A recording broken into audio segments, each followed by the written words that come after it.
So now that we've had a look at some of the free themes, let's take a look at a professional premium theme, in this case, Avada. So we've purchased and installed Avada, and if we look at the options that come with the Avada theme, you can see straight away that there are an awful lot more configurable elements within a paid theme like this. And you can change anything from the layout, the specific pixel width of the layout of the actual pages. You can define what size that might look like on mobile or tablet. You can change a vast amount of the color configurations right across the website. You can define how the menus look, the sizes, the coloring. There are lots and lots of options here. You can even define what way the page title at the top of the page appears, and so on, all the way down the page. So as you can see, a premium theme, you get what you pay for. You can change any element, and a professional web designer would use a theme like this. But you can work away with your own free themes to start off and get a feel for all the configuration options that are on a website, and maybe move up to a paid theme when you feel comfortable.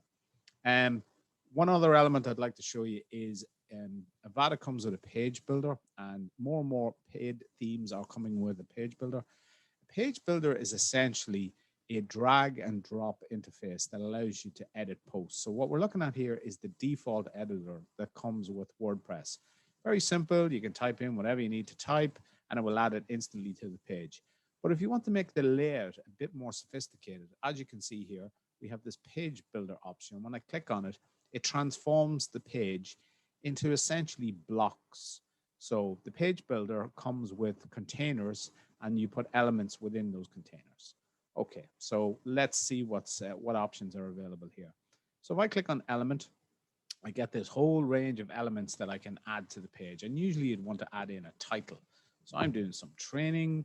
So I'm going to put in a training title uh, option or element. So even though I've added in the content, I've got these tabs that will give me some extra functionality. So in this case, what I want to do is I want to make this text element, which is training, and I want to make it a H1, which is a header, and I maybe want to center it.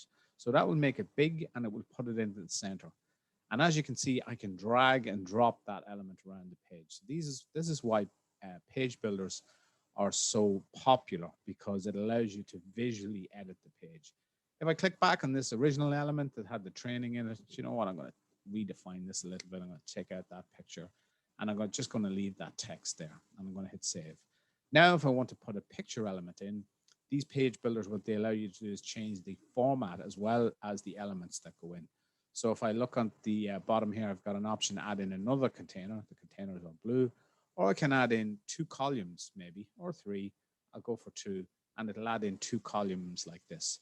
So now I've got the option to put something in on the left. If I click on image, I can browse back to the media library and maybe put in an image on the left. And as you can see, even on this image element, there are lots and lots of configuration options. I can even animate it so that it might come in from the left-hand side and bounce when it comes in, or fade in. So let's try and add that. And now that I've got that image element added in, I might want to duplicate it, save me a bit of work, and put it in on the right-hand side. And I can also have the option to edit that element after I've duplicated it. So let's change the picture to a different picture. And I'm going to pick this one instead and add it in and save. So now that I've changed the layout of that page, I'm going to have a look at the preview down here on the bottom, and I can see what that might look like. So it should generate a preview, and it's got those two elements that are laid out with this training header. So as you can see, the page builder gives you a vast amount of options to configure on your website. And it also comes with templates. And this is the difference between a free theme and the one we're looking at now, which is a paid theme, and it's called Avada.